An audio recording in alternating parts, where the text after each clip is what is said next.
Olá, Hola, muy buenas tardes. buenas tardes.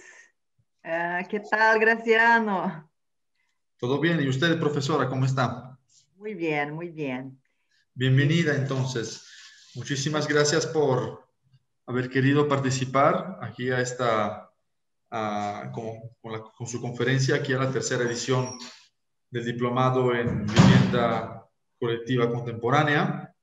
ah, Y creo que va a ser una conferencia muy interesante, ¿no? Antes de darle la palabra, la presento al público, digamos. vale. La profesora doctora Verena Andreatta es arquitecta y urbanista, diplomada en el doctorado de urbanismo y ordenación del territorio en la ETSAB, Universidad Politécnica de Cataluña, y máster en Housing Planning and Building por el Institute for Housing Studies de Rotterdam. Es directora de proyectos urbanos y presidente del Instituto Municipal de Urbanismo del Ayuntamiento de la ciudad de Río de Janeiro, en el momento, digamos, entre el 93 y el 2000, periodo que participó en la gestión de los emblemáticos programas de rehabilitación urbana, Río Orla, Corredor Cultural, Río Sidagi y Favela Bairro. Autora de libros publicados en Río de Janeiro como Ciudades Cuadradas, Paraísos Circulares, o Los Planos Urbanísticos de Río de Janeiro, un siglo XIX. Atlas Andreatta, perdón. Y luego otro libro, Do Río Orla a Orla Conde, los proyectos que transformarán el frente marítimo de la ciudad de Río de Janeiro. Fue secretaria de Urbanismo y Movilidad Urbana de Niterói, que es una ciudad que está en el área metropolitana de Río de Janeiro, entre el 2013 y el 2016. Y secretaria municipal de Urbanismo de Río de Janeiro entre el 2017 y 2020. Actualmente representa el Instituto de Arquitectos de Brasil en Barcelona para la conferencia UIA del año entre 2020 y 2021, año de Río Capital Mundial de la Arquitectura.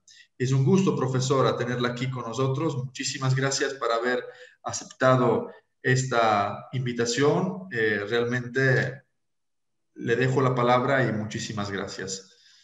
Vale. Bueno, Graciano, soy yo la que tengo mucha ilusión, me ha hecho mucha ilusión lo que me comentabas en tu primer correo electrónico. Bueno, primero de todo, buenas tardes a todos los alumnos, buenas tardes a todos que están asistiendo. Y esta ilusión fue bueno, de lo que me comentabas en el correo electrónico, que, bueno, este posgrado que estás gestionando es un hijo pequeño, ¿no? Entre comillas, del máster de la vivienda del siglo XXI, gestionado aquí en Barcelona por los profesores Josep María Montaner y Zaida Muxi. Entonces, para mí fue una experiencia inolvidable de haber participado durante varios años como profesora invitada de este máster. Y me alegra muchísimo tu invitación, Graciano, para participar. Me parece que es la tercera edición, ¿verdad? Sí, es el tercer cumpleaños del niño. Pues, pues qué bien. Mira, estoy entonces participando ya desde la niñez de este proyecto. Y bueno, ya me gustaría continuar a ver crecer este proyecto. Gracias. Bueno, no sé cómo ahora tienes que ayudarme cómo poner el PowerPoint, que yo no soy muy experta, pero no sé si es compartir. Yo tengo el PowerPoint abierto. Ok, Entonces, entonces ¿qué en la hago? parte de abajo de la pantalla está una barra, Ajá, ¿no? Que tiene un botón verde que dice compartir pantalla vale. Y o share clicando screen. aquí, sí, clicando aquí sale el PowerPoint. Ah, sí, aquí está. A ver, compartir. Sí, está fácil. Bueno, no sé si la idea es, déjame poner el PowerPoint. Hay que poner en modo de presentación. Sí, sí, allí abajo donde está el Sí, porcentaje se ahora, puede. ahora. Perfecto, se ve muy bien. ¿Se ve bien? Bueno, Perfecto. no sé, ¿algún comentario o podemos empezar? Podemos empezar. Estamos aquí para aprender. Vale, vale. Bueno, pues nada, vamos a la segunda pantalla. La verdad es que lo que voy a explicar hoy es la génesis del proceso de construcción de las favelas, de cómo han aparecido como fenómeno urbano. y las políticas públicas hacia estos asentamientos de favela en Río de Janeiro. Y como también se llegó al proceso de urbanización como parte también de entender la vivienda, urbanización, vivienda como parte de un proceso único. Bueno, primero os quería explicar, el territorio de Río de Janeiro, ¿no? Río de Janeiro es una ciudad de 6,5 millones de habitantes, ocupa este territorio que si insertamos un rectángulo, no sé si todos conocéis Río, pero Graciano sí que estuvo allí, ¿verdad, Graciano? Estuvimos juntos ya en... Es muy linda. Sí. E a ideia é, se insertamos este retângulo, é 40 quilômetros por 70 de dimensão, não? Del outro lado, como podéis ver, a cidade está banhada por la Bahia de Guanabara, em sul lateral, tem toda esta costa do Oceano Atlântico também. Ou seja, entre as águas da Bahia, as águas do Oceano Atlântico e as grandes montanhas que é parte do paisaje natural do Rio, se extiende esta ciudad, que tem a alcunha de ciudad maravilhosa. Ao outro lado da Bahia, a cidade de Niterói, com 500,000 habitantes, foi onde eu estive trabalhando como secretária de Urbanismo e Mobilidade Urbana, como comentou Graciano. Bueno, então, esse é o território de Rio, só para aqueles que não conhecem, saber um pouco, entender estes mapas da cidade. E aqui em rojo veis a ubicação das favelas. Ou seja, as favelas de Rio estão em todo o território. Las vemos em todo o território da cidade, da municipalidade, e muitas dessas manchas rojas são áreas de montanhas, são os morros, como chamamos em português, os morros da cidade. Muitas das favelas levam este nome, morro, Chapéu Mangueira, Morro de Mangueira, ou seja, a palavra morro como acidente geográfico também sale como nome nas favelas.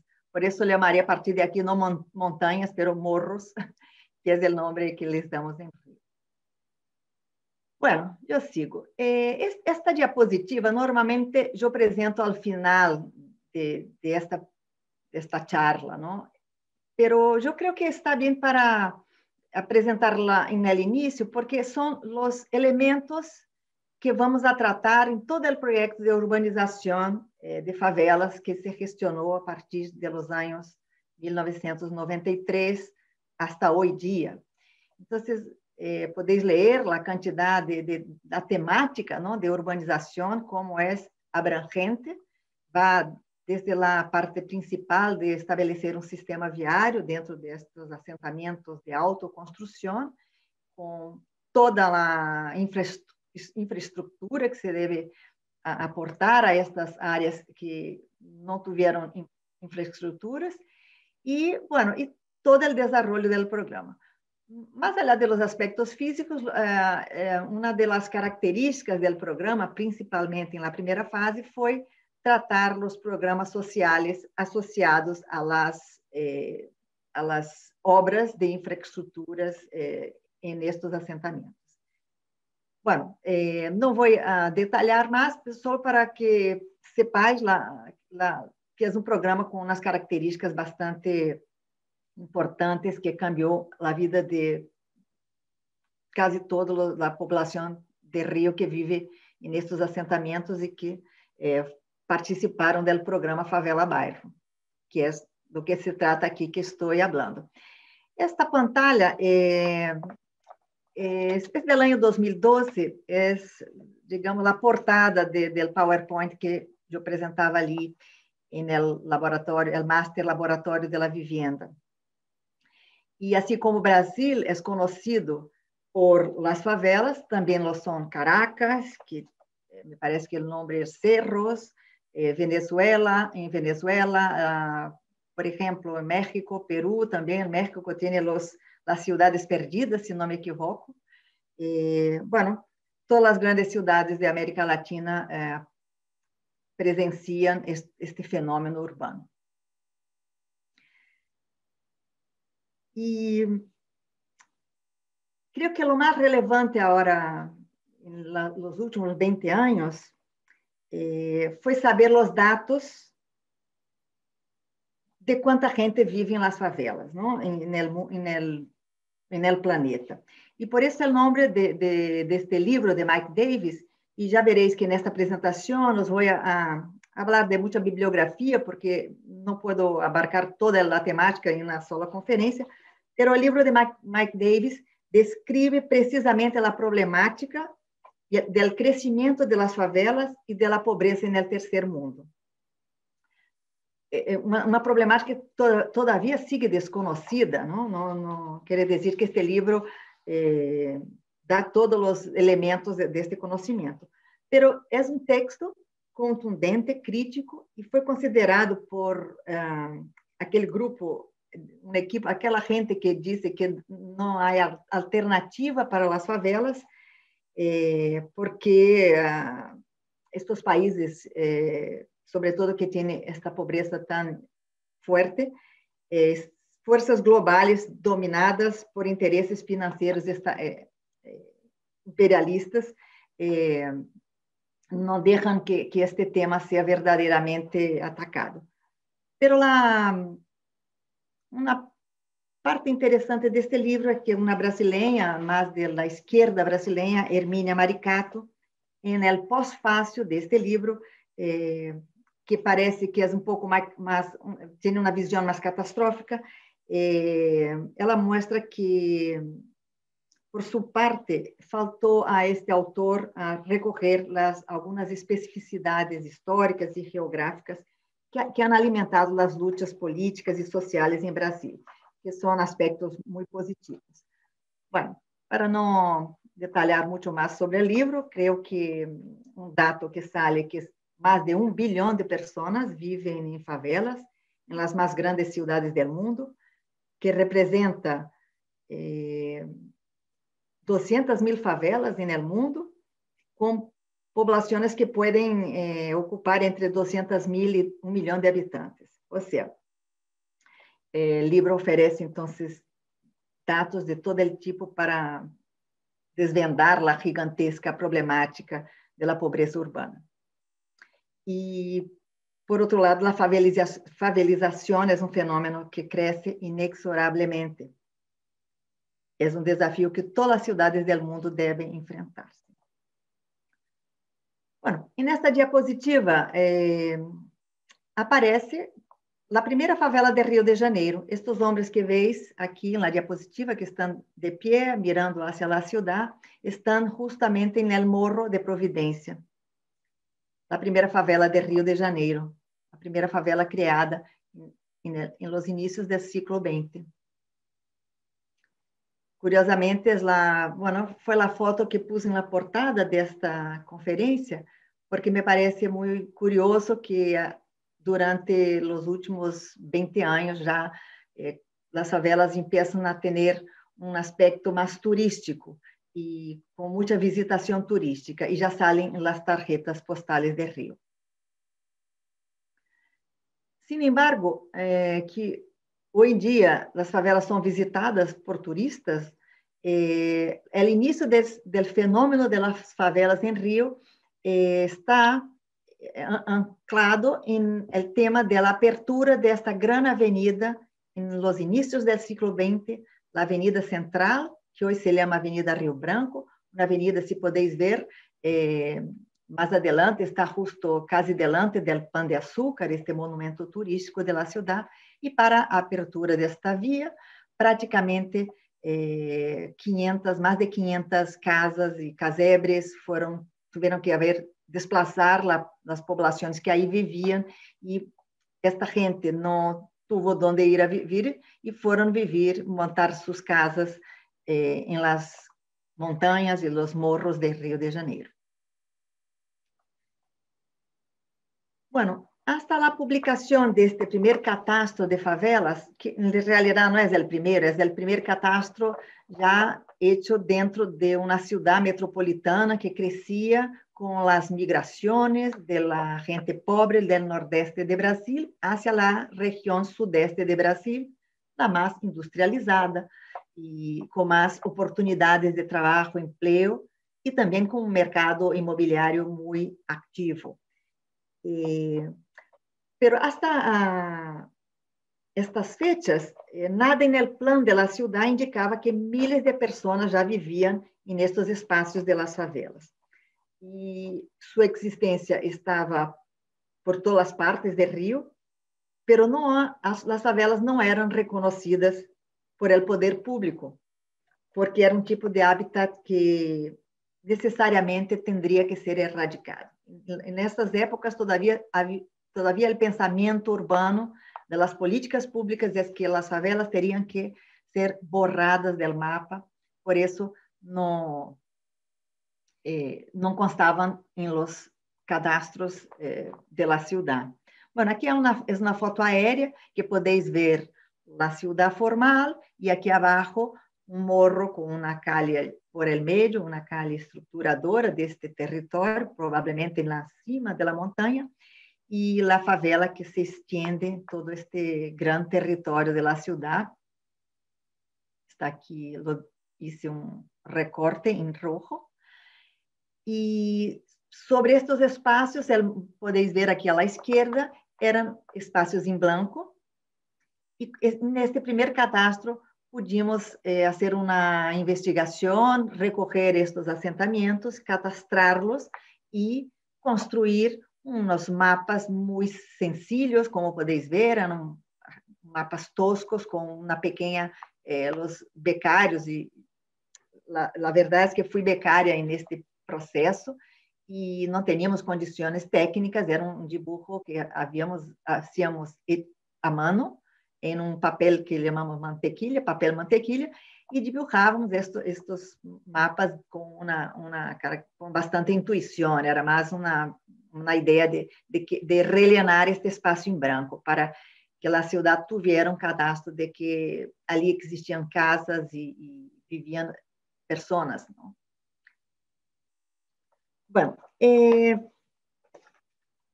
más allá de explicar que este trabajo fue también el inicio de mi andadura como arquitecta, urbanista en el Ayuntamiento de Río, vale la pena aquí explicar una primera experiencia de urbanización de favelas. Aquí los Estados Unidos habían, a través de la USAID, esta agencia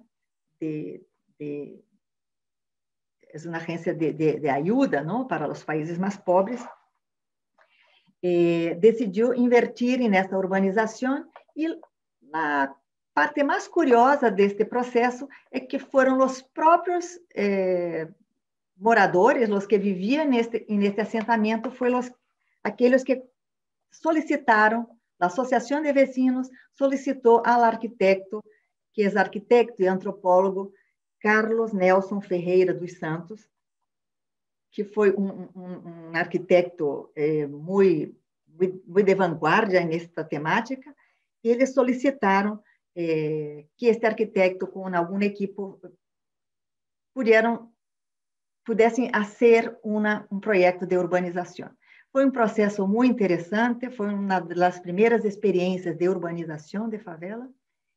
E Carlos Nelson, em 1982, ha dado uma entrevista, que já quando o fenômeno já se havia estendido por la ciudad, havia a preocupação de los gestores públicos, era muito forte. E nesta entrevista, Carlos Nelson dizia: solamente el poder de las comunidades, de las asociaciones de vecinos, presionando el poder público, es que el proceso de urbanización de favelas será efectivo y eficaz en la ciudad. Sin embargo, la única cuestión en 92, del siglo pasado, sois jóvenes, pero estoy hablando del siglo XX, de los años 80, la única cuestión que Carlos Nelson no había previsto, no estaba en su discurso,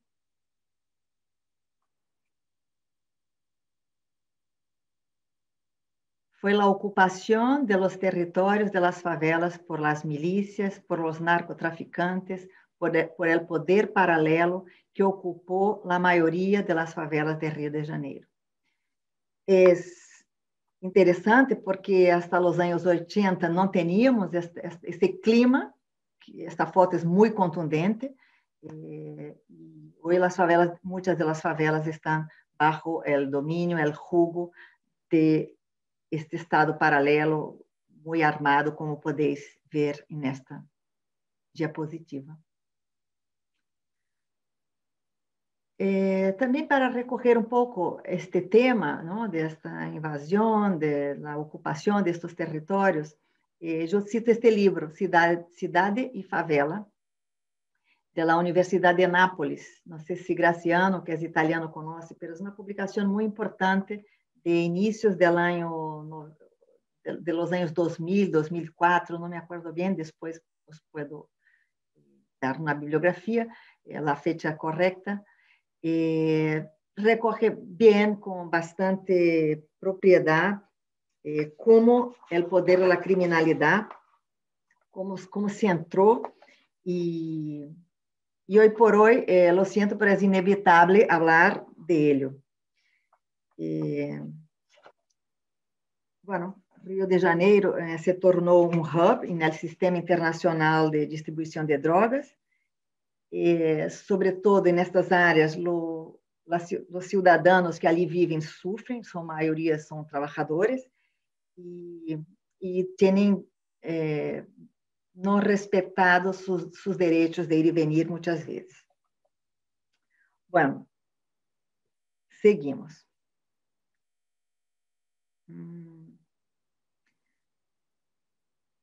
Por outro lado, e nestas fechas, em finais dos anos 90, já havia uma maior preocupação das agências internacionais, do Fundo Monetário Internacional, com os bancos Mundial, Interamericano, Agência Habitat, em elaborar políticas respeito ao tratamento destas áreas de pobreza urbana.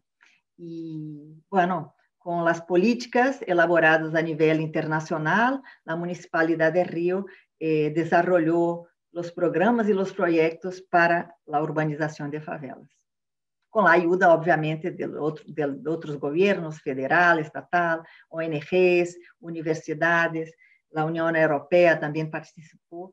Ou seja, definida esta política de erradicação da pobreza e da urbanização destes assentamentos, houve uma grande mobilização nos anos 90, então, para dar arranque a este programa.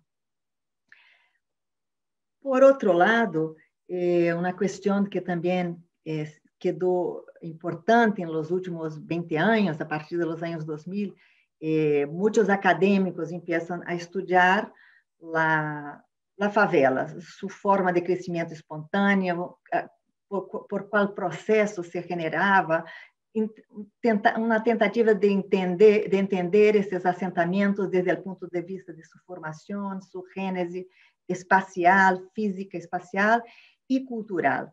E trago esta frase de Josep Maria Montaner sobre esta belíssima este collage, que é de um artista madrilenho, e eu olvidei o nome, depois os posso facilitar. E Montaner habla que a favela se toma como um rizoma, como forma generada por el processo de crescimento espontâneo e que está em constante transformação. Há muito silêncio, ¿me entendéis? ¿Queréis que hable más despacio? ¿Se entiende? Va todo bien. ¿Todo bien? Sí, vale. Se escucha bien y se entiende bien. Vale. Bueno, Gracias. seguimos. Nada. Seguimos. Bueno, respecto também a esta dimensão mais cultural e estética, o livro de Paola Berenstein, esse também foi importante, também de los inícios do século XXI, agora, e tenta interpretar a estética da favela, a associação com... Ui, a bateria se está agotando. Só um momento que eu tenho que desenchufar aqui, só um momento. Por que não está... Ah, espera. Não está... Onde está o cable?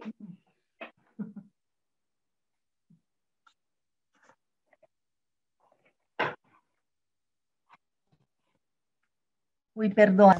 El cable del ordenador no estaba enchufado en la corriente. Bueno, seguimos. Entonces, es un libro que habla entonces de esta dimensión cultural y estética, como de la favela de Mangueira, una favela que tiene una escuela de samba muy importante, muy querida por Río de Janeiro. Es la favela que assim, foi muy importante en la ciudad por sus carnavales, por los sambistas que ali viven. E aí este artista plástico, Hélio Oiticica, que viveu dentro desta favela e tentou, com suas obras de arte ao viver ali, interpretou toda esta vivência nesta favela que está também no Morro. Bueno, aqui à direita traigo dois livros de Janice Perman, uma professora norte-americana, e tuve uma experiência muito importante. O primeiro livro, El mito de la marginalidad, Janice estuvo em Rio de Janeiro justamente durante o processo de erradicação de las favelas hacia los polígonos públicos, de construção pública, para onde se levou um contingente grande de população.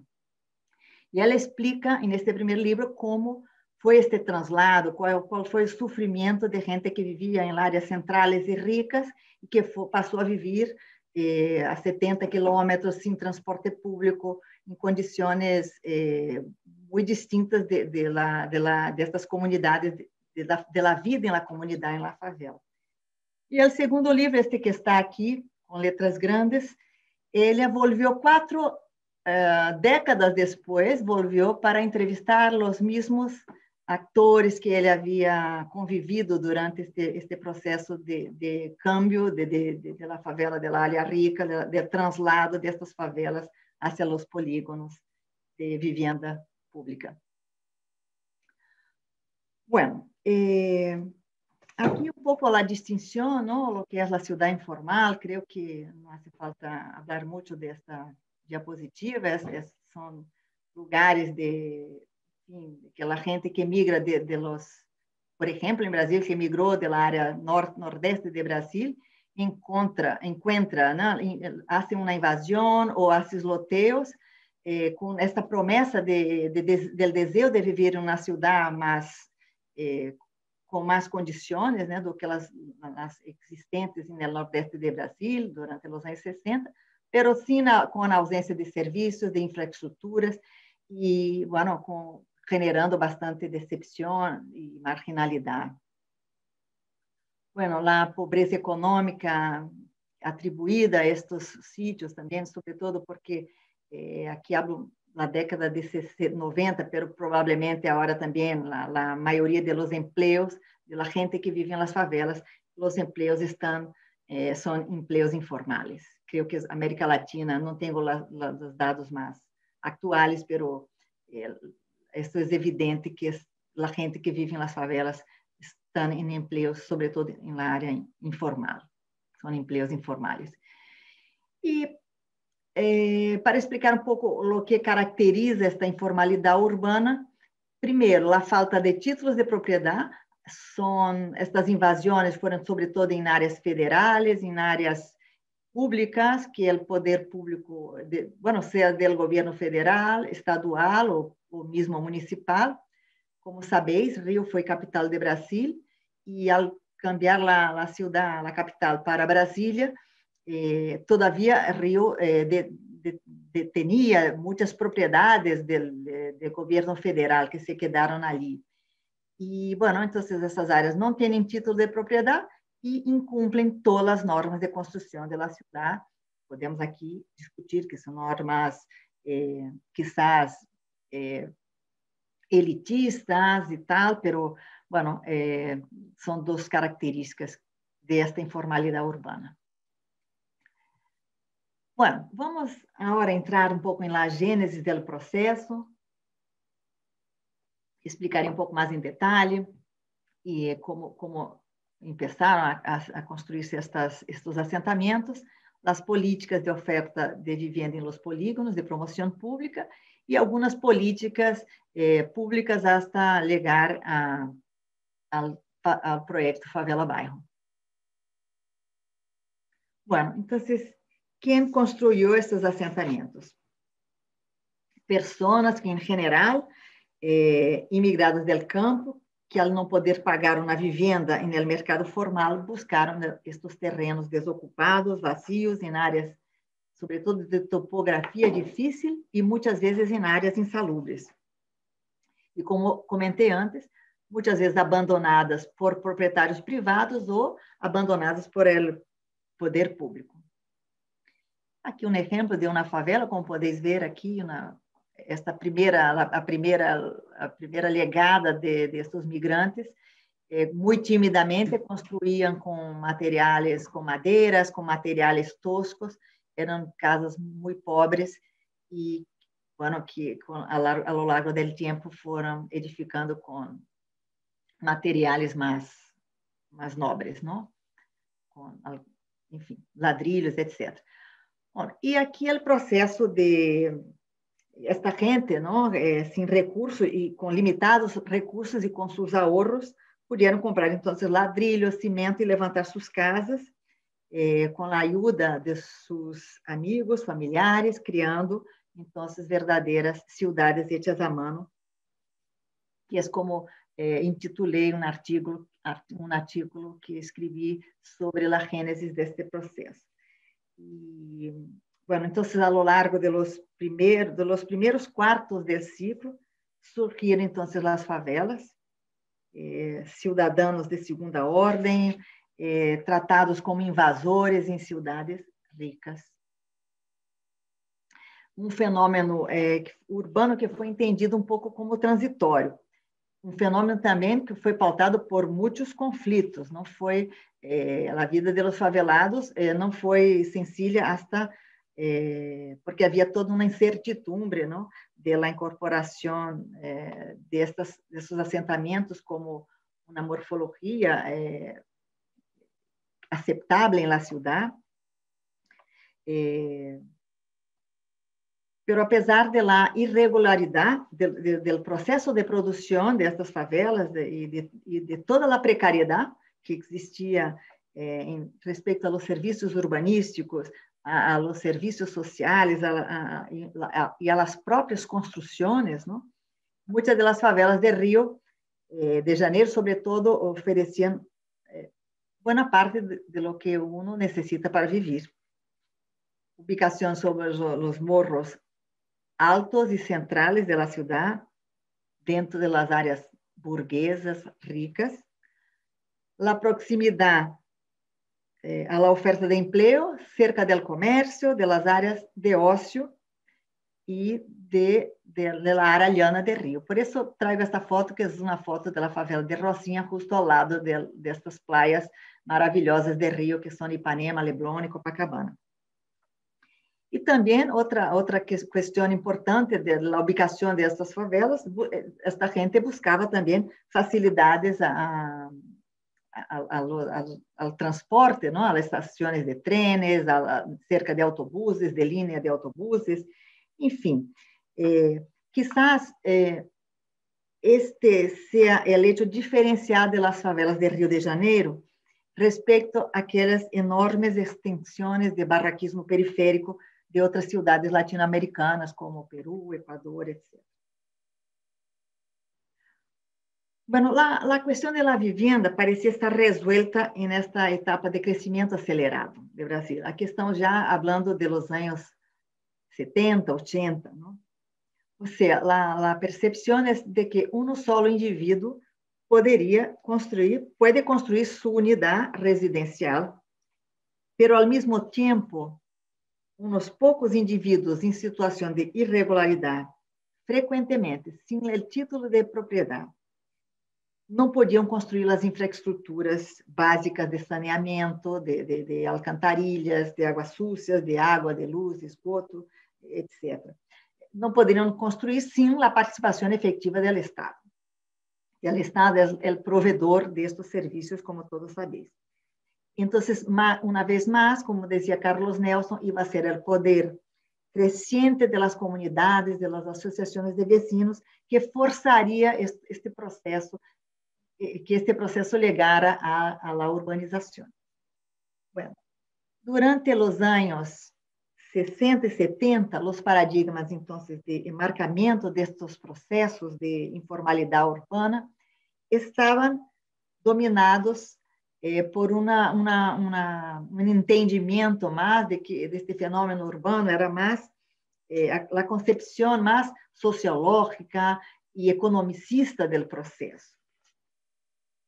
Este processo era explicado nos anos 60, 70 por as migrações, como les comentei, as migrações demográficas, os desequilíbrios regionais, a industrialização perversa, todo era a explicação dele, não? de este fenômeno.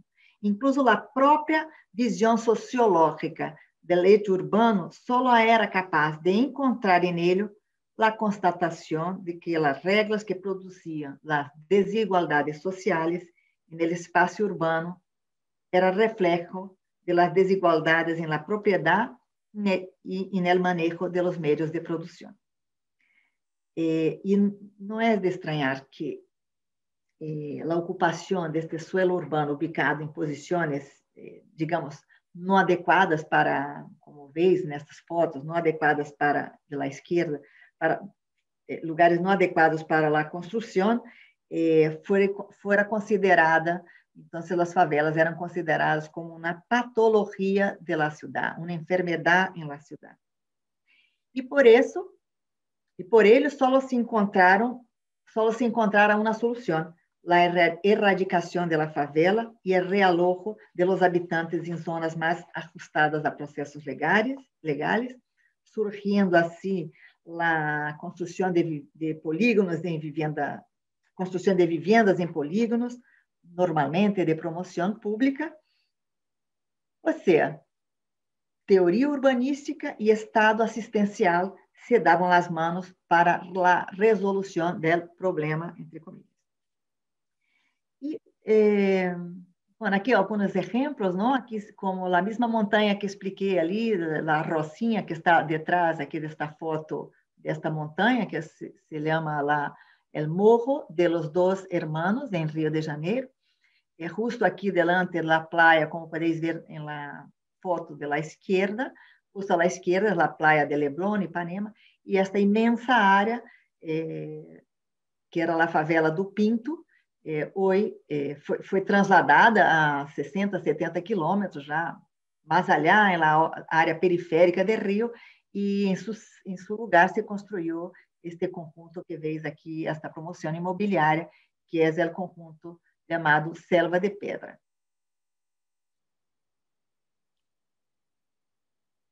Bueno, mais um pouco as imagens de como se trasladou a população destas favelas e a estes polígonos de vivenda pública. Este aqui é um polígono que está a 70 quilômetros do centro da cidade de Rio de Janeiro. São como 7.000 vivendas nestes blocos de pisos e muitas vezes estes espaços se deterioraram, estes espaços do polígono se deterioraram mais do que as próprias favelas, como podemos ver. Bueno, outro aspecto do programa de remoção, de realojo desta população, é que muitas vezes os que ali passaram a viverem nestas casas não se adequaram, não estavam em conformidade com esta nova vivenda, ou com a localização, ou com todos os problemas que conlevavam, e com gente de rentas muito baixas. E então, muitas destas casas foram vendidas e esta população voltou a ocupar novas favelas. Aqui é o polígono Ciudad de Dios. Então, esses polígonos de vivenda pública, o fracasso destas políticas de polígonos, de vivenda em polígonos, a deterioração foi muito importante, muito pior que as favelas. E trago esta, vuelvo aqui um momento. Espera. Não, espera aqui. Queria explicar. Eu trago o nome deste polígono de Cidade de Deus, porque há uma película, não sei se algum de vocês han visto a película Ciudad de Dios, que é uma película que é rodada neste polígono. É uma tremenda película que explica a marginalidade neste polígono especificamente. Tem um âmbito muito forte. E, por outro lado, para contrastar, para aqueles que han visto esta película, para contrastar a ideia de que só há marginales e bandidos e gente mala, digamos, nestes conjuntos, houve uma produção para a televisão desta Cidade de los Hombres, que é muito sensível porque habla da vida destes niños. São 4 niños que trabalham como carteiros, trabalham fazendo serviços dentro da comunidade e explicando o outro lado da moneda, não? De que estes lugares também são lugares de trabalhadores, de gente que quer tirar para adelante suas vidas. Bueno, aqui queria explicar também nesta diapositiva um tema interessante, porque quando já nos anos 80 os governos estavam desbordados, não sabiam o que fazer com estas favelas, a política de polígonos fracassava, as favelas não se sabia o que fazer. Chamaram ao urbanista John Turner, que estava trabalhando em Peru. É um arquiteto inglês, anarquista. Sua estância em Peru, em los anos 60, ele foi um entusiasta com a capacidade dos pobres de organizar-se em comunidades, em construir suas próprias casas. E ele proclamava que as favelas eram mais na solução que um problema. E o Banco Mundial, como comentei antes, que traçou políticas de urbanização, estuvo muito influenciado por as ideias de John Turner, de los loteos urbanizados, da urbanização. E curioso que quando John Turner visitou os polígonos e as favelas de Rio de Janeiro, invitado a quem diera uma solução ao problema, declarou, hablo entre comillas, aqui mostraram soluções que são problemas e problemas que são soluções. Cerro as comillas. Então, a partir dos anos 80, Hernando de Soto, também outro economista, passa a exercer uma forte influência abogando soluções microempresariais para a pobreza urbana. Bueno, é só um parênteses também, porque bueno, há muitos filósofos, houve muitos conceitos, muitos estudiosos tentando dar solução ao problema. E a frase de John Turner calou, foi muito forte em Rio de Janeiro. Creio que generou uma linha de pensamento hacia a urbanização. E, sobretudo, por esta diapositiva que explica muito bem a ideia de por que manter as favelas, não?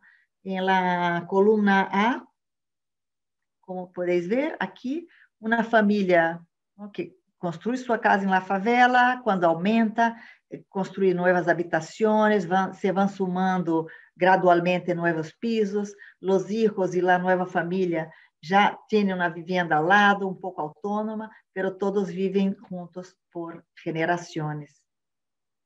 E o polígono, na coluna de la derecha, em las mesmas condições, uma família aumenta, mas não é possível aumentar o piso, as famílias se dispersam, a pareja envelhece sola. Essa é uma frase muito interessante do Sérgio Magalhães, que foi o coordenador da primeira fase do programa Favela Barrio.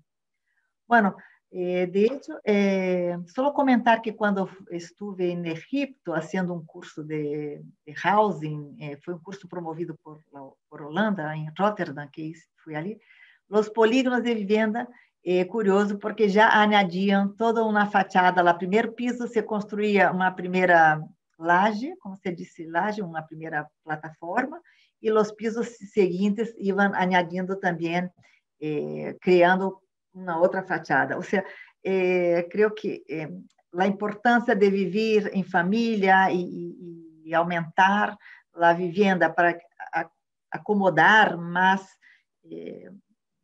pessoas quando a família vai crescendo es una tendencia. Entonces, estos bloques estanques, así como hoy en día el programa Minha Casa Minha Vida de Brasil, tiene una tendencia a funcionar y muy parcialmente. Bueno, vamos a ver. Bueno, sigo aquí un poco leyendo, si no me pasaría del tiempo. Bueno,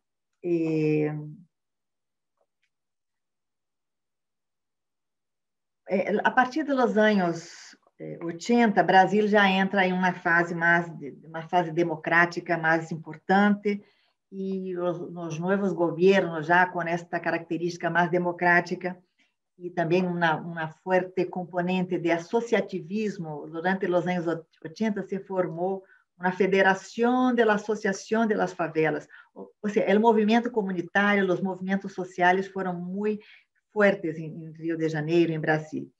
E os governos também se prepararam para estabelecer umas novas práticas de relação com estas populações. Houve, então, uma mais ampla participação de los vecinos em las discussões sobre o futuro destes assentamentos, e já em meados dos anos 70 se pode considerar cerrado o capítulo de la erradicación y de realojo de las favelas. Surgen entonces estos programas que el gobierno les pagaba a los que vivían en las favelas, los trabajadores, para que construyeran sus infraestructuras, sus escaleras de acceso, sus redes de drenaje, de agua, de alcantarillas, y también, obviamente, la ciudad formal, la recogida de basuras con camiones muy grandes, no entraban en las favelas. Entonces, toda una preparación también de la empresa de colección, de recolecta de basuras, dibujó esos mini tratores para que entraran en las favelas a recoger las basuras. Bueno, vuelvo aqui ao catastro de favela, porque foi o passo importante que ha dado o catastro também. Foi importante o diagnóstico que se hizo para chegar ao favela barrio e a este programa e a ideia de urbanização. Também os elementos técnicos, a municipalidade teve que ir detrás destes elementos técnicos, não? E por ello o catastro levantou toda a tipologia, a quantidade de gente que vivia nas favelas. Não tínhamos os censos, os dados censitários de Brasil muitas vezes não contavam. Então, houve que ajustar toda uma metodologia da agência IBGE, que é o Instituto Brasileiro de Geografia e Estadística, com nossos catastros municipais. Enfim, houve todo um aparato técnico que digamos, aumentou o estado de arte das informações respeito a estes assentamentos. Então, também uma divisão de características do que é uma favela, do que é um loteo irregular, como chamamos em Rio. É uma área que é formal, a titulação de propriedade, pero digamos, o empresário que faz as casas, construi as casas, pero não põe a infraestrutura. Então, se quedou também em situação irregular. Os polígonos de vivenda e áreas de risco. Então, foi importante também classificar não só quantitativamente, pero se eram áreas em ladeiras, ou llanas, ou em bordes de rios. Aqui um exemplo, por exemplo, de uma favela Cantagalo, Pavãozinho, justo na área rica e burguesa de Rio de Janeiro. Aqui está a Laguna Rodrigo de Freitas, que é uma laguna importante na área sul, a Praia de Ipanema e a Praia de Copacabana, que é à direita. Aqui outra das favelas, uma favela que ha crescido muito, e Rio das Pedras, com 45 mil habitantes, ha dobrado de população, hoje já está com 90 mil. É um grande problema na cidade, porque está em uma área anegada, e, enfim, com muitos problemas de drenaje, de que quando cresce com as chuvas, sempre se anega toda esta área. nas orilhas de rios, também de canales, as favelas surgiram. E aqui só para dar uma visão rápida de como foi a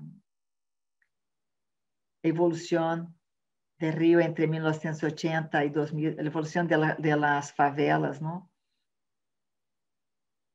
De los loteos, e aqui esta mancha, que é uma mancha de pobreza, poderia dizer, que um terço da população de Rio vive nestes assentamentos, nos loteos irregulares, polígonos e favelas. Um zoom, essa é a área norte da cidade, aqui está a isla del Fundão, onde está a Universidade Federal de Rio, aqui é a área, uma isla onde está o aeroporto internacional e o centro histórico que está aqui à direita. E esta área norte de Rio é uma área que há muitas favelas, porque desde o centro, aqui passam todas as linhas de trem, a primeira expansão suburbial de Rio se ha dado nesta zona, e muitas destas áreas faveladas se instalaram aqui por aproveitar o transporte por ferrocarril. Bueno, vamos a ver como chegamos, então, ao programa Favela Barrio, explicando que nas décadas, preveíamos já, hablo aqui historicamente, porque estou falando do programa que empieza em 1993, 94. E já, apesar de que Brasil já estamos com o crescimento demográfico já era bastante estável, ou seja, todo o crescimento com a industrialização, todo o crescimento mais forte durante as décadas de 60, 70 e 80, durante a década de 90, Brasil e Rio de Janeiro han visto uma estabilização. Já não havia aquele crescimento que desbordava todas as políticas, não? Então, com essa estabilidade também foi possível programar esta atuação. E é incrível porque estes dados são antigos, pero em uma década praticamente a inexorabilidade do fenômeno da autoconstrução sigue e sigue com uma quantidade de casas e moradias construídas em informalidade, tem estes valores altos, não?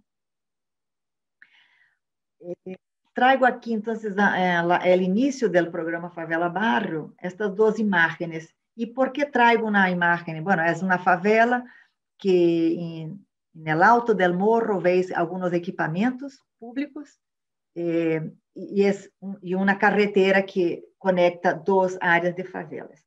Foi muito criticado porque aqui está uma guarderia, está um centro social e uma escola, e porque a gente tinha que subir, pero claro, aí hoje os mototáxis, já naquela época, já havia uns transportes alternativos, pero de todas as maneiras a ideia era sempre integrar os dois lados, sacar as favelas de los guetos onde estavam ubicadas, não? E a foto da direita, se vê aqui, é a foto de Copacabana, é uma avenida importante de Rio que une a área central com Copacabana, que é este barrio, os barrios que estão apoiados sobre o Oceano Atlântico. E por que trago esta imagem? Me perguntareis, por que uma imagem de uma calle de Rio, de la favela? Porque nesta época, em 93, quando assumimos o governo, e aqui foi quando pude trabalhar com o alcalde arquitecto, foi secretário de urbanismo arquitecto, Luiz Paulo Conde, que depois foi alcalde, e o economista César Maia, que nas próximas diapositivas vereis lá suas fotos. Toda esta área comercial, todas as principais calles comerciais de Rio estavam tomadas por el comércio ambulante, que não sei se sabeis, em Rio chamamos camelôs, como se foram camelhos ou camelôs. Todas estas áreas eram todos azules que competiam com o comércio local. Então, a ideia de fazer estes dois programas, ou seja, melhorar a condição, quitar este comércio informal de las calles principales comerciales de Río y introducir los valores urbanísticos de la ciudad formal en la ciudad informal. Entonces, fue muy importante esta dialéctica, né, del programa de reconstruir las áreas formales de la ciudad y introducir los valores de la ciudad formal en la ciudad informal. Entonces, mejorar las condiciones de la ciudad formal y también de la ciudad informal, dando el mismo tratamiento, entendiendo que bajo el entendimiento de que la ciudad debería recibir un tratamiento único de urbanización.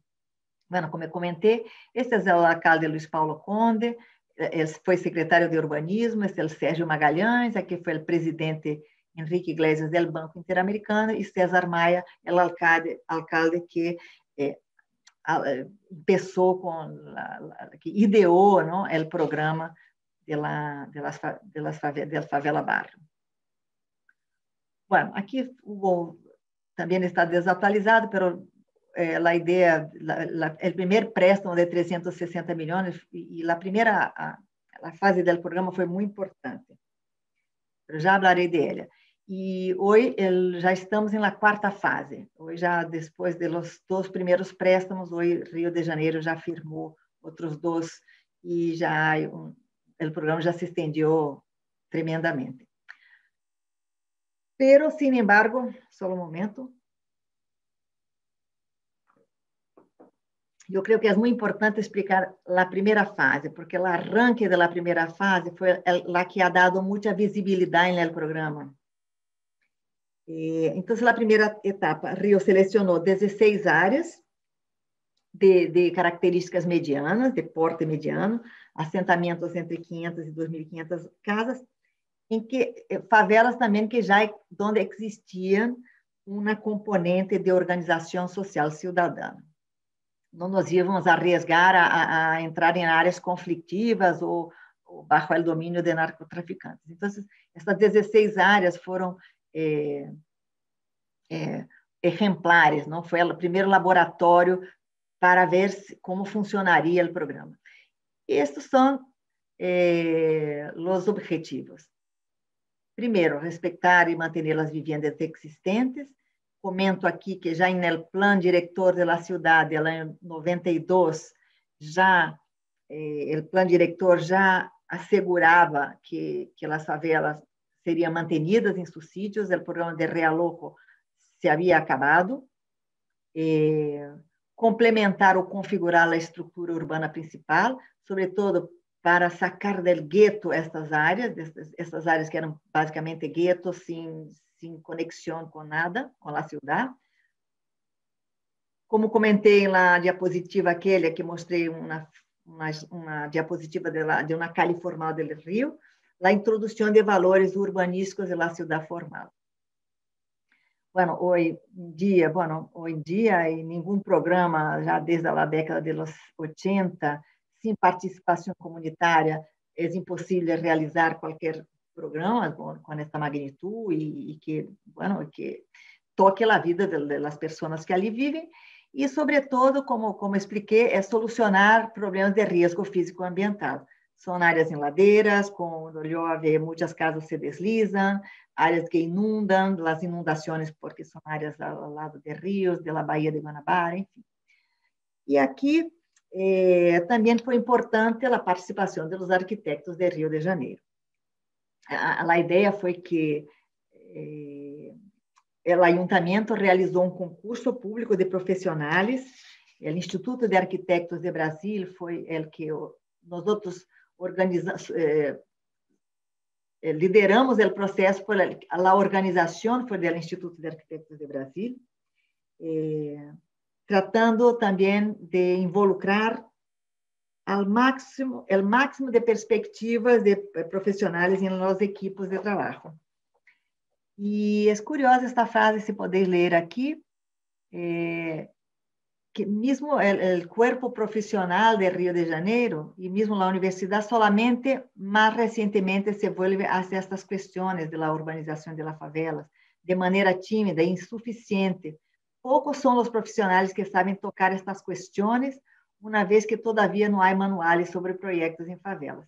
Essa é uma frase do presidente de Arquitetos de Brasil, naqueles anos de 1993, e a partir de aqui sim que houve uma formação importante de um corpo profissional. Hoje em dia, Rio, creio que tem um corpo profissional que maneja bem esses projetos. Bom, trago aqui algumas imagens dos projetos para que vejam também a dedicação dos arquitetos, os desenhos e a maneira como trabalharam, não? Como haciam os planos de intervenção urbanística.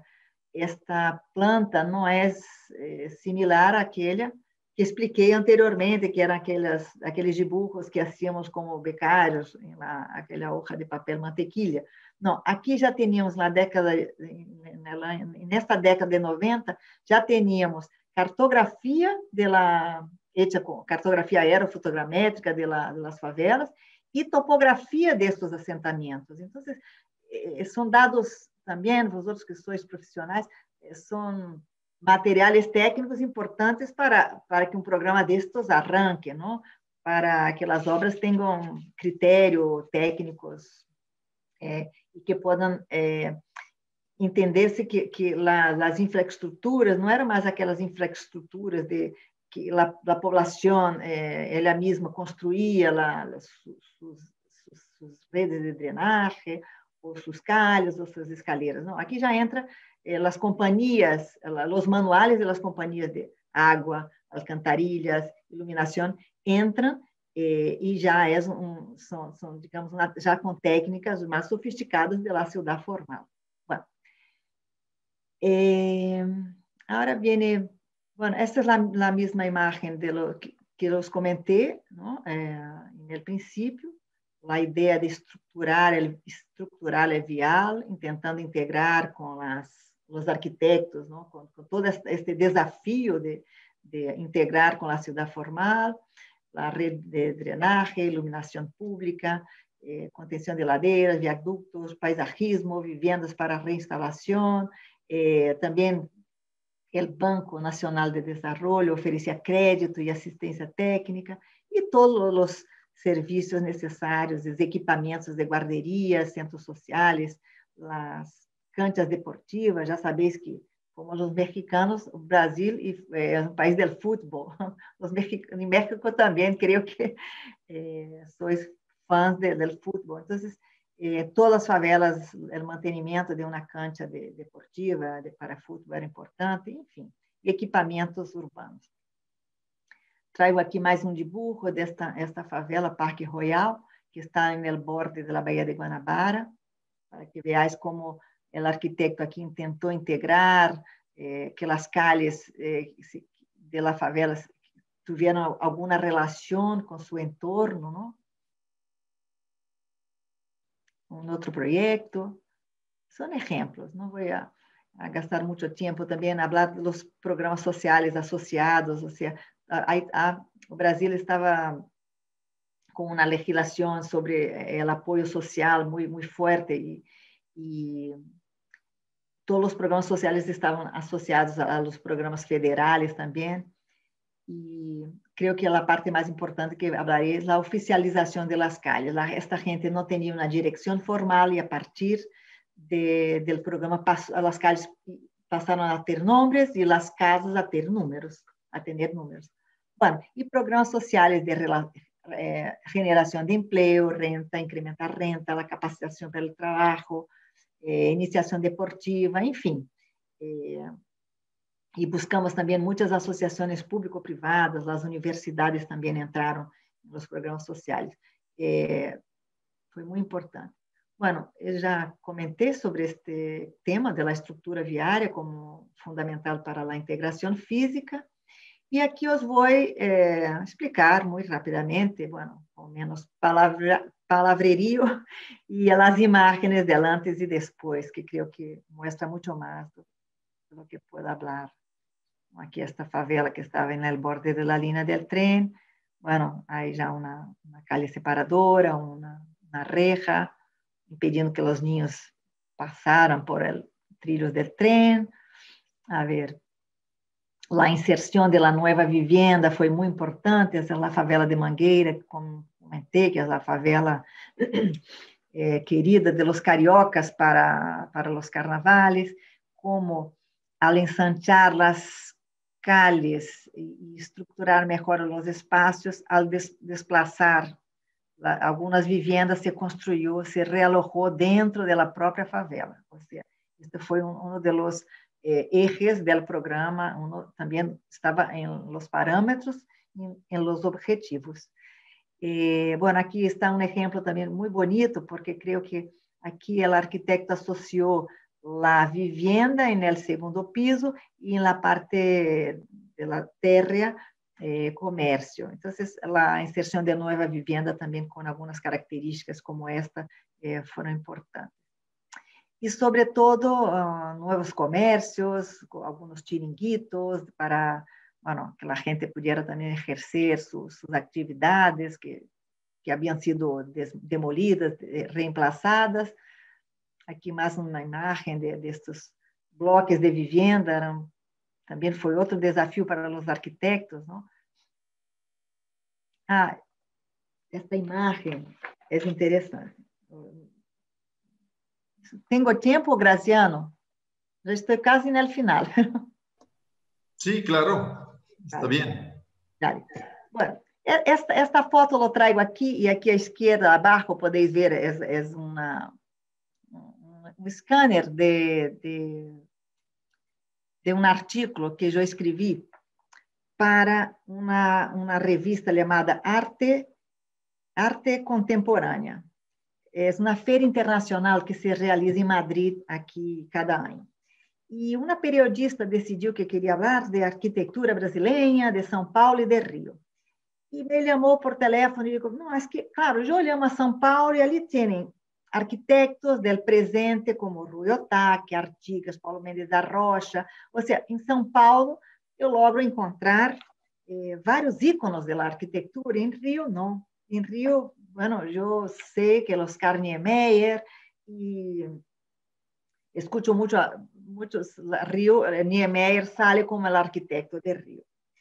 E então, foi um desafio para mim também dizer-lhe, mira, Niemeyer é quase omnipresente e com justiça também. Bueno, Niemeyer já morreu há pouco tempo, mas ali naquelas feitas, creio que foi 2009, estava vivo. Mas também é de justiça falar de Lúcio Costa, de Reide, José Moreira, Jorge Moreira, que eram as estrelas dos anos 60 da arquitetura moderna de Rio. Pero os novos íconos de finales do século XX quizás não estejam em los livros da arquitetura de moda. E por isso creio que ser de justiça destacar o valor da arquitetura mais simples, mais comprometida com a resolução dos problemas, mais eficaz socialmente. Este edifício é uma guarderia e este abaixo aqui é uma nova vivienda em uma outra favela. Ou seja, uma arquitetura mais eficaz socialmente e menos atenta às leis do mercado global das artes ou menos atenta às bienales de arquitetura. Ou seja, creio que este período os arquitetos han podido trabalhar eficazmente para dotar as favelas com arquiteturas que não estão nas bienales de arquitetura. Enfim, a participação cidadã, como comentei, durante todo o processo ocorreu com as assembleias e as propostas eram apresentadas, os residentes também reivindicavam, se aprovavam calendários e foi um processo de integração com as comunidades muito forte também.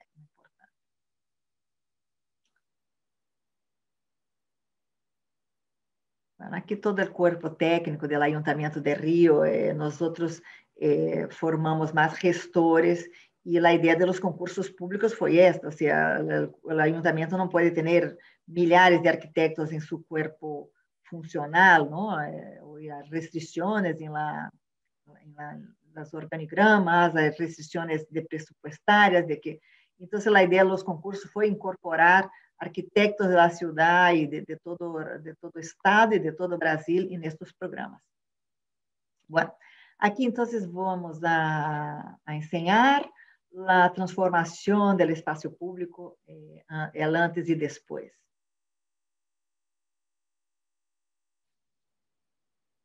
Este Parque Fernão Cardim, na favela, na área periférica suburbial de Rio.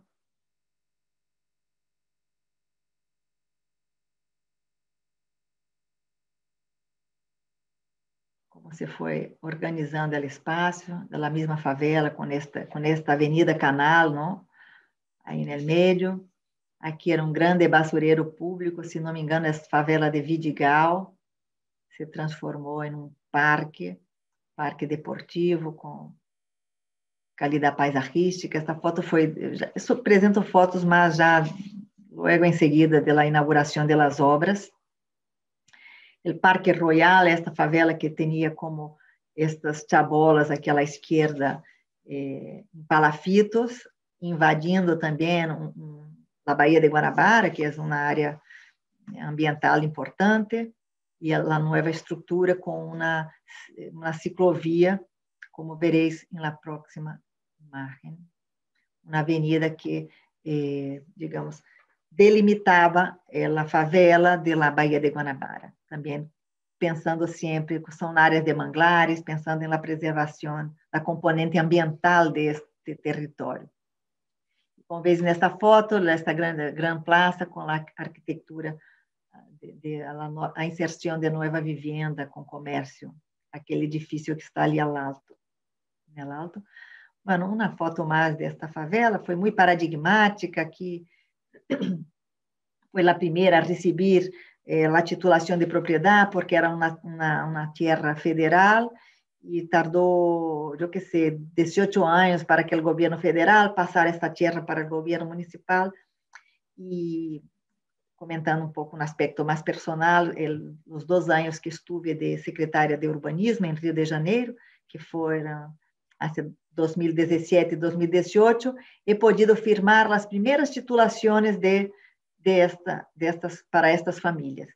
Então, para mim foi um honor e um orgulho de saber que era um processo lento, pero que chegaria a seu final. E eu tive a suerte e o honor de poder firmar a titulação de propriedade para muitas famílias que aí vivem. Mais uma vez, o lado esquerdo, antes e depois, a estruturação viária. Muitas áreas eram muito rurais, já também ganharam escaleras e uma nova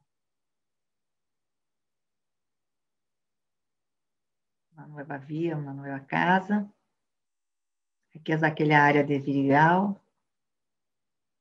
Não minto, esta aqui é Rocinha também, com uma pérgola ali à esquerda, uma cancha deportiva, com aqui estes terrados azuis, que é um lugar de comércio. Tratamento das calles com materiais sencillos. E creio que o mais importante que a rápida implementação das obras de melhoras tornaram imediatamente visíveis os resultados, como podeis ver nestas imagens. Estas obras, em 4 anos, havíamos terminado obras nessas 16 favelas. E muitas outras. Bueno, algumas imagens, ¿no? de los proyectos, as obras inauguradas, como os arquitetos trataram materiais sencillos e arquiteturas moderadas, simples. E como comentei, todos os componentes que se trataram em el programa, já comentei, havia aquele listado, está aqui mais ilustrado. A dignidade, a dignificação das pessoas que sugerida já com nomes em las calles e números em las casas.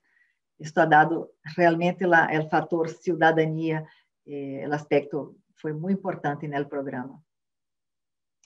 E o Banco Interamericano publicou vários reportagens explicando o processo. O próprio arquiteto Oriol Boigas, que visitou Rio e algumas destas obras, também escreveu dando sua opinião. houve muita prensa, houve muita publicidade desta primeira fase do programa. Houve, sim, uma diminuição da violência nas favelas. Aquela foto que eu ensinei com um ninho, com arma, com a Kalashnikov, com a urbanização, hemos visto que se escondiam mais, estavam mais tímidos em relação a operarem nestes espaços.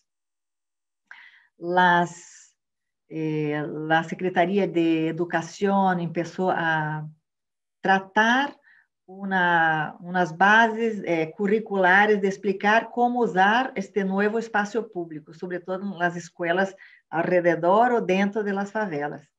Porque aquele ninho que tirava basura por la ventana e não sabia como usar o espaço público, foi necessário este movimento educativo em respeito a estes bairros, novos bairros. E aqui estão também os projetos sociais, as guarderías, a Secretaria de Trabalho tentando fomentar novos negócios, capacitação profissional. E muito importante de Rio também o tema de reflorestação. Muitas destes morros, montanhas estavam sem cobertura vegetal. Aqui deles programas sociais, coerente com a política nacional, a questão de integração comunitária, não? Contratávamos também a companhia de recolhida de basuras, contratavam agentes dentro da própria comunidade para limpar, para a limpeza. E muito trabalho de formação profissional em estética. Os trabalhos de reflorestação foram muito importantes em Rio. Muitos destes morros que estavam sem cobertura vegetal, hoje vemos este verde.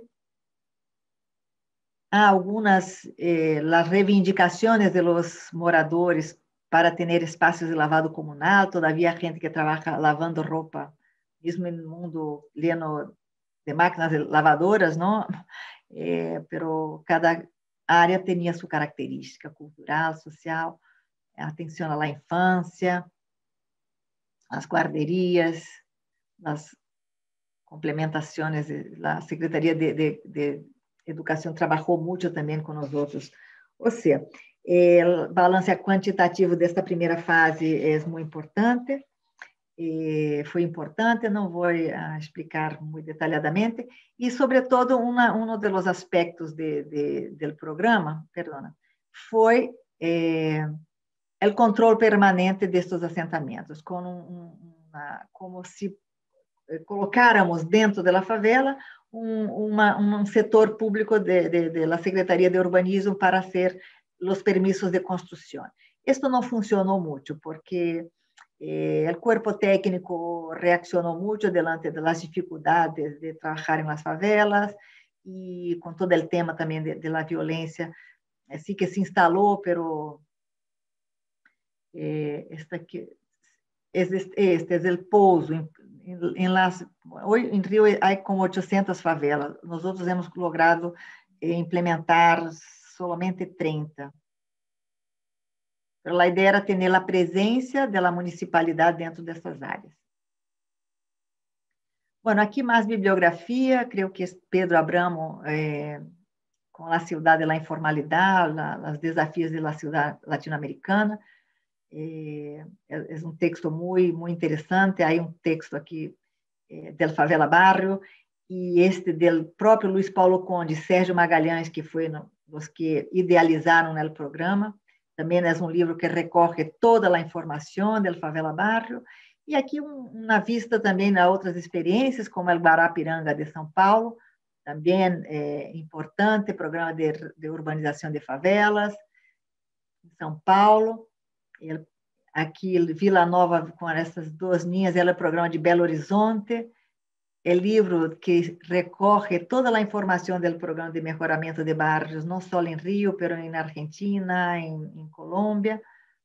E aqui, Caracas também, há um vídeo que explica. E, bueno, há uma literatura das agências Habitat das Nações Unidas.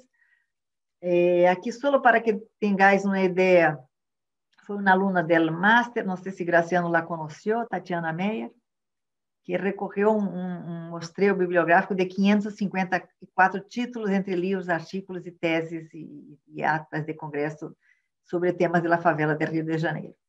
É um tema que todavia há muito por explicar, por entender, por interpretar.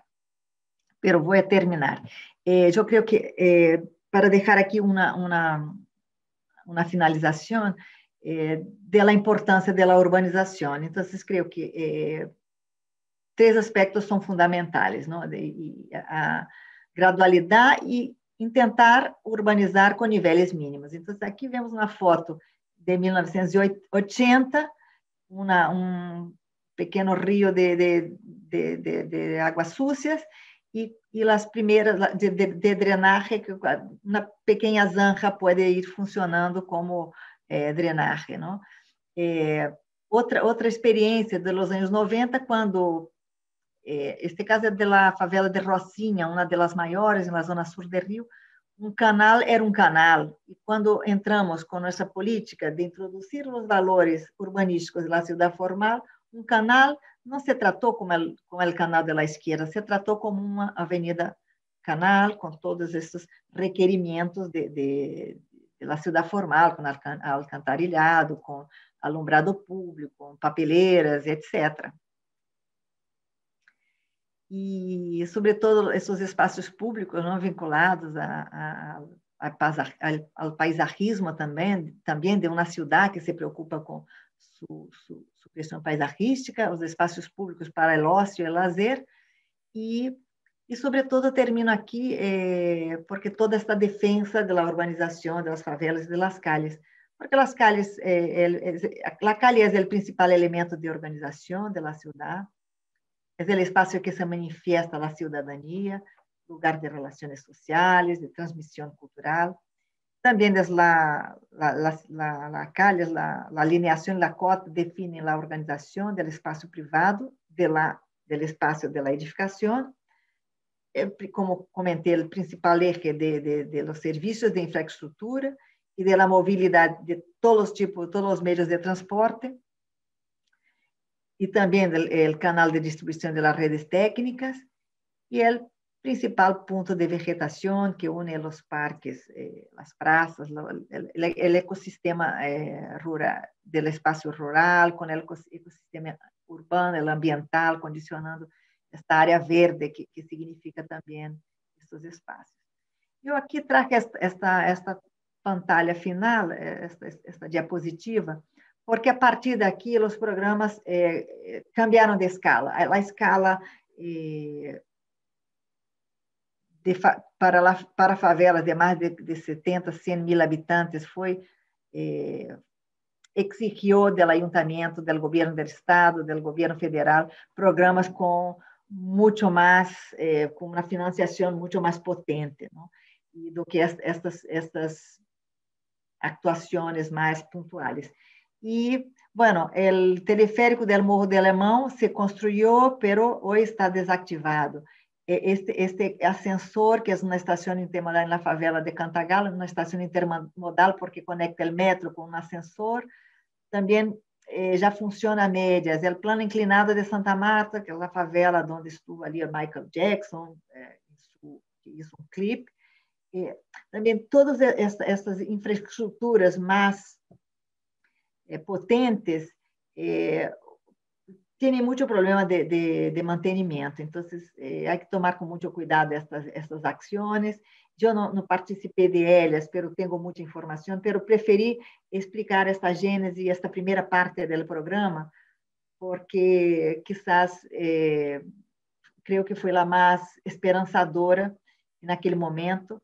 E quizás, Graciano, o texto que te enviei tem um final, as conclusões são um pouco pessimistas, pero creio que Rio de Janeiro e Brasil terão que trabalhar muito para cambiar esta condição da violência na cidade, para que estes programas, não, ganhem mais recursos e bajo outros entendimentos, de um hijo pequeno, Graciano, que eu queria usar tus palavras, um hijo pequeno que começou bem e que agora devemos cuidar mais nesta idade adulta destas favelas tão grandes, complexos, tão complicados, com uma complexidade que exige muitos outros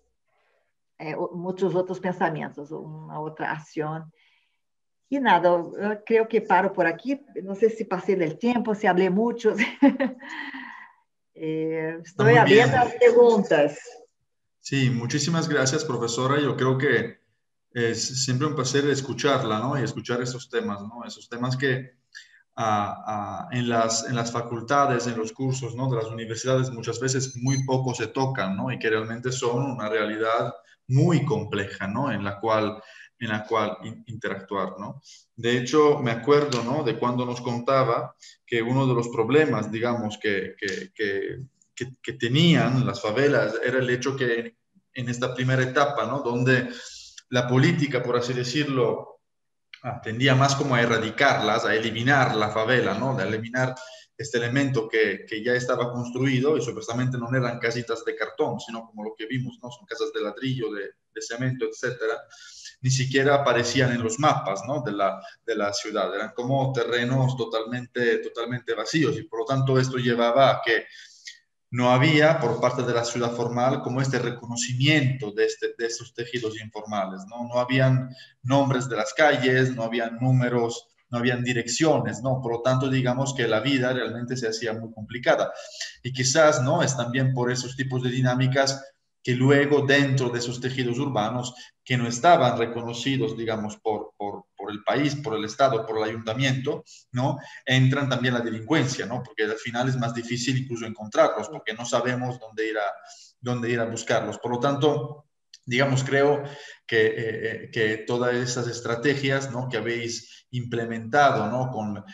Actuando, teniendo como esta visión como muy precisa, ¿no? Hay favelas en ladera, favelas planas, favelas a lo largo de los ríos. Entonces, para buscar como estrategias cada vez más adecuadas, ¿no? Para solucionar esos temas, creo realmente que sí han sido como muy interesantes, no más que la otra estrategia de derribar, digamos, enteramente partes de favelas para recolocar personas a lo mejor a 30 kilómetros de donde vivían, ¿no? Porque se liga a este discurso que usted hacía, ¿no? Del tema de la cercanía también, ¿no? Porque al final esta gente allí vivía y allí cerca tenía, ¿no? Su trabajo informal, a lo mejor. Nos contaba una vez, me acuerdo, en una clase que nos contaba que mucha gente se dedicaba como a recolectar o las tapas de las botellas o esos elementos de las latas de Coca-Cola y las iba como vendiendo, ¿no? Por lo tanto, en el momento que alejamos de esas personas del contexto conocido,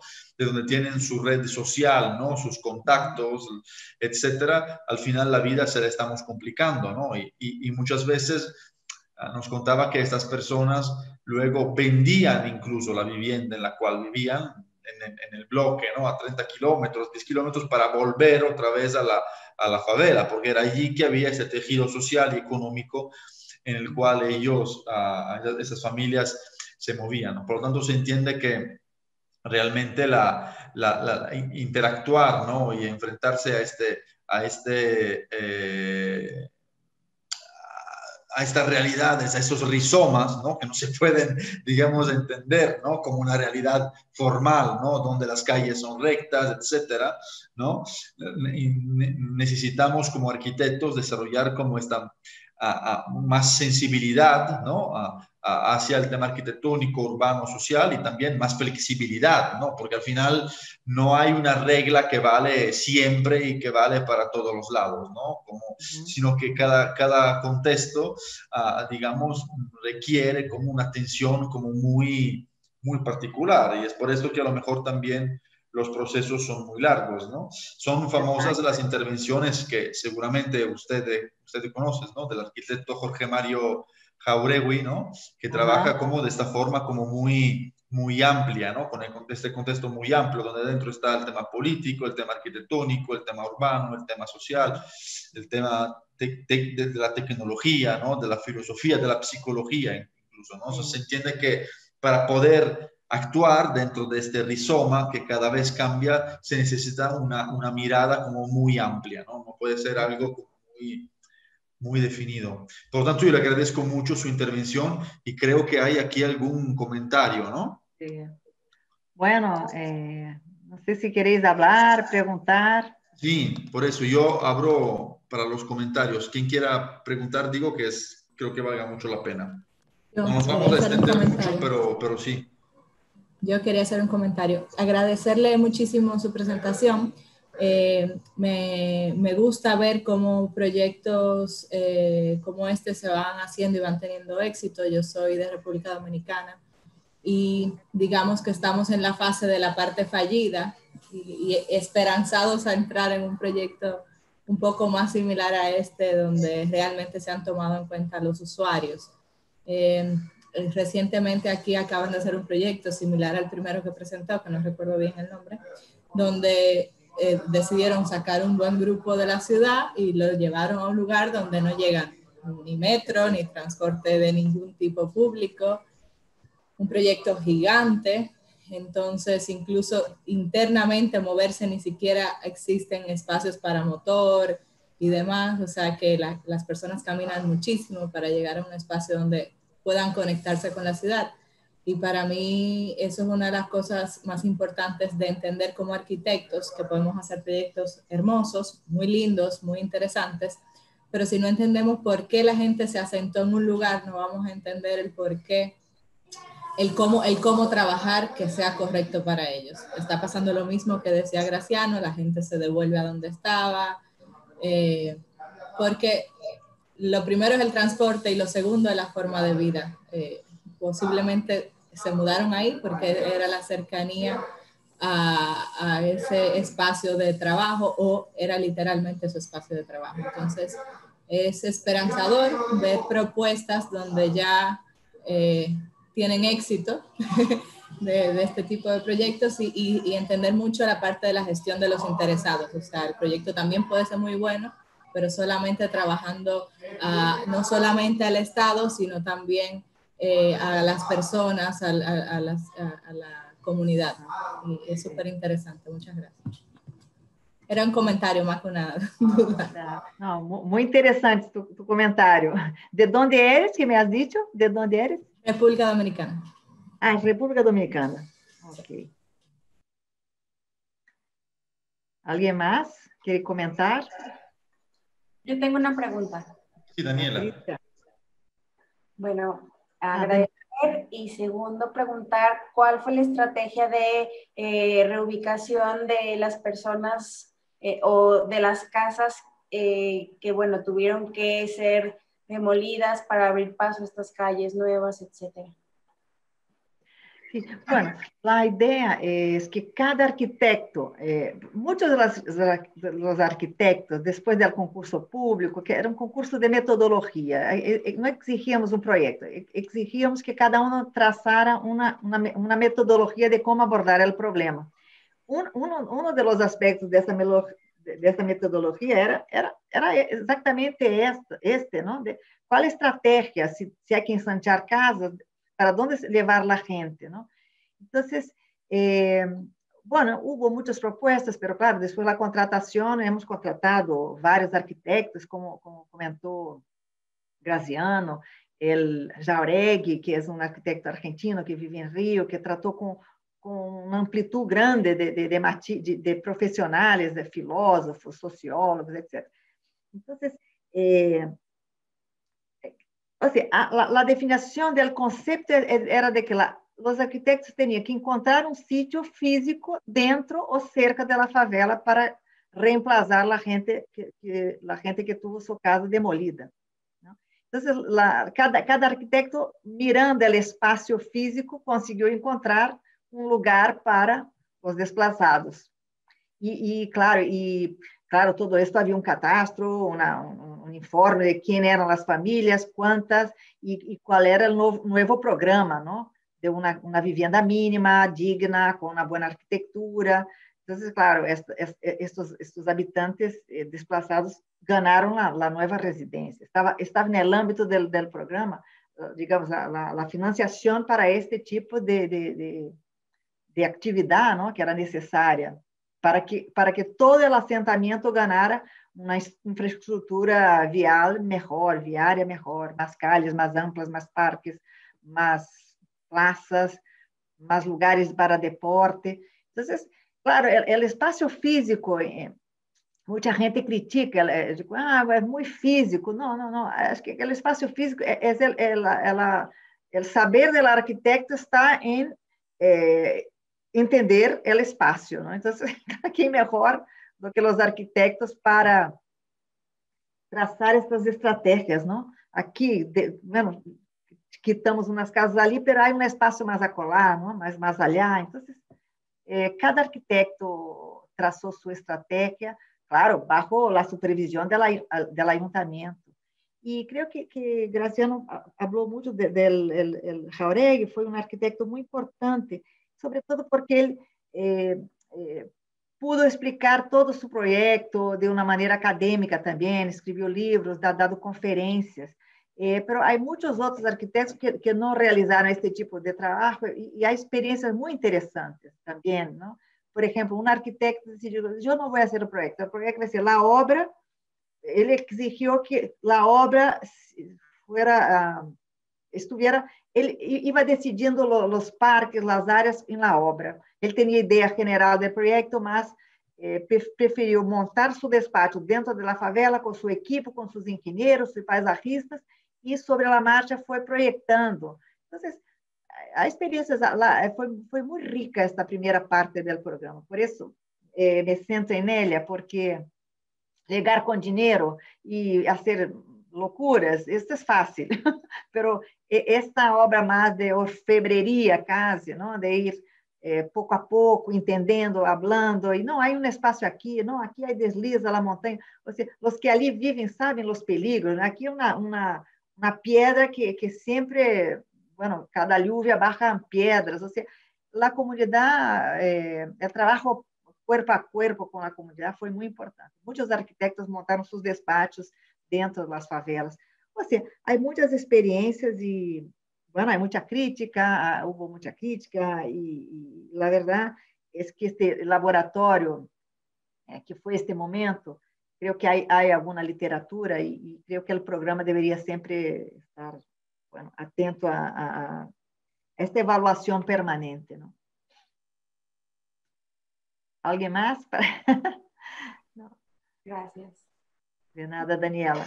Y yo quería preguntar, muchas gracias, la conferencia me gustó mucho, me hizo cambiar varios conceptos en mi cabeza, lo explicó muy bien en el transcurso, cómo, o sea, nos es muy claro cómo intervienen no solo diferentes profesionistas, sino los pobladores mismos, el gobierno. Y en el transcurso de la conferencia yo me preguntaba también qué pasa cuando muchas veces esos asentamientos están en zonas no solo federales, que sería lo más sencillo a lo mejor que resolver, sino cuando se empiezan a invadir terrenos particulares, ¿no? Que ahí entra, no pongo en duda el sentido de subsidiariedad que tendríamos que tener tanto gobierno como particulares. Pero ¿cómo cuidar o cómo hacer ese trabajo donde todos tienen que ceder o todos tienen que participar, ¿verdad? Sí. Bueno, Patricia, en el caso de Río, curioso porque, bueno, si un particular no cuidó su solar, su terreno, perdió. Muy difícil, y hay muy pocos ejemplos. En realidad, todas estas áreas de favelas en Río de Janeiro son áreas públicas, sea municipal, federal o estadual. Entonces, claro, hemos tenido menos problema con este tema de la propiedad de la tierra porque eran tierras públicas. Menos problema respecto a indenizações de privados, etc., porque, claro, há leis de uso capião, que é a lei que garantiza que se a gente vive ali mais de 5 anos, é sua. Então, é uma questão mais complexa. Pero, claro, em realidade, sua pergunta mais sobre estes privados, não tivemos, bueno, muitos casos, não me acordo de nenhum, para dizer a verdade. que não me acordo de um caso. Mas has levantado um aspecto importante, não? Deste trabalho governos, pobladores e os residentes lá. Este trabalho que não só é multidisciplinar, mas exige uma integração de los vários âmbitos do governo municipal, estadual e federal. E, claro, creo que em México, não sei se eres de México, mas em todos os países passa igual. Cada 4 anos cambia, e o que vem é o alcalde ou o governador, que vem cambia toda a política, e isto é muito nefasto como processo para que estes programas tenham uma continuidade. E digo isto porque em outros programas de urbanização, porque a suerte de Rio é que o Favela Barrio, com seus altibajos, sigue com a financiação do Banco Interamericano. Então, já são 20 anos de financiação do Banco Interamericano. Então, esta continuidade é algo positivo em Rio, aunque eu creio que citei em meu artículo, que, déjame incluso leerlo, que o último informe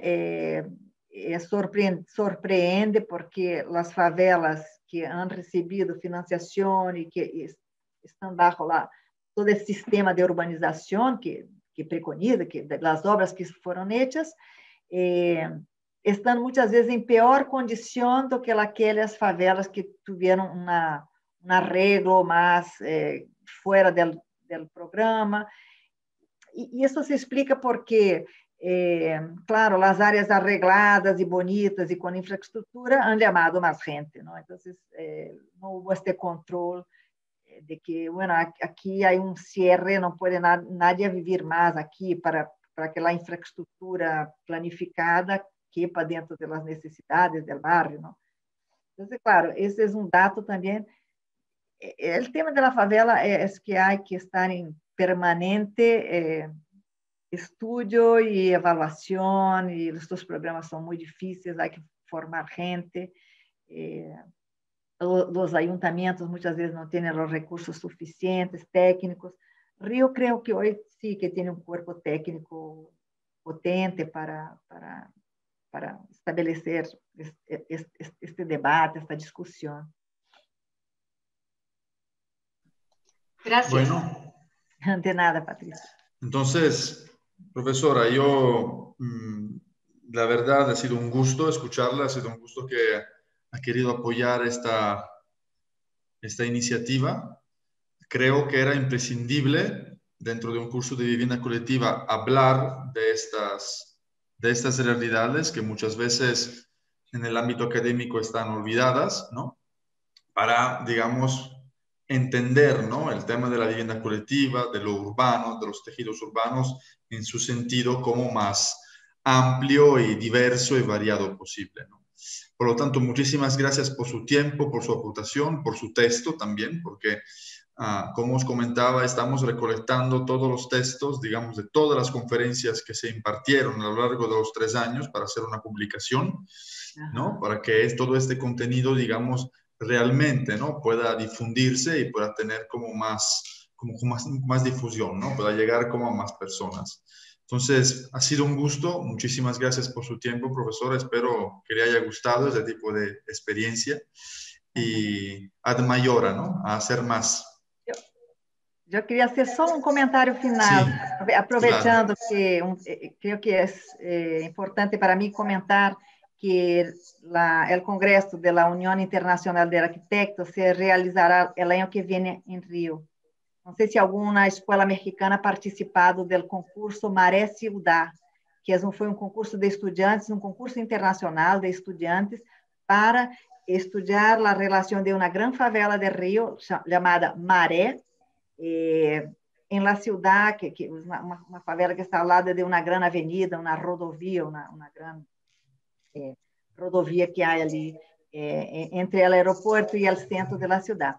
E eu fui júri deste processo, deste concurso. Éramos 5 jurados e a única de Rio era eu.